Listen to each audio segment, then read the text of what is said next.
काय म्हणता मित्रांनो, वापिस एकदा स्वागत आहे माझ्या ब्लॉगमध्ये. आज आपण चाललो आहे कांचनवाडीच्या BPCLच्या पंपावर. खूप दिवस झाले माझा ब्लॉग येत नव्हता, त्यामुळं थोडा सॉरी.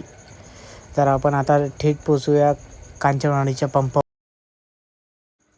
तर आपण आलो आहे आता कांचनवाडीच्या BPCLच्या पेट्रोल पंपावर. इथं थोडी सोर्सिंग केली. इथं कस्टमर तर काही भेटले नाही, त्यामुळे आम्ही आता बाहेर निघून गेलो होतो.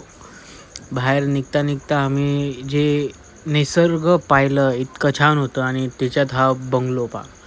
मला कमेंटमध्ये तुम्ही सांगू शकता की हे बंगला कोणाचा आहे. तुम्ही नक्कीच पाहिला असेल हा बंगला.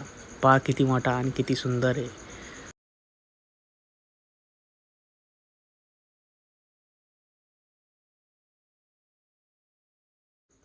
वापिस मग आम्ही फिरून कांचनवाडीच्या पंपावर आलो. तुम्ही रांग पाहू शकता, किती मोठी रांग आहे आपली इथं लागेल. त्या एकदम शेवटलं काय हे झालं नाही का, मी बसची वाट पाहत बसलो. बस आली, बसमध्ये बसलो, क्रांती चौकचं तिकीट काढलं. आणि ब्लॉग बघण्यासाठी धन्यवाद.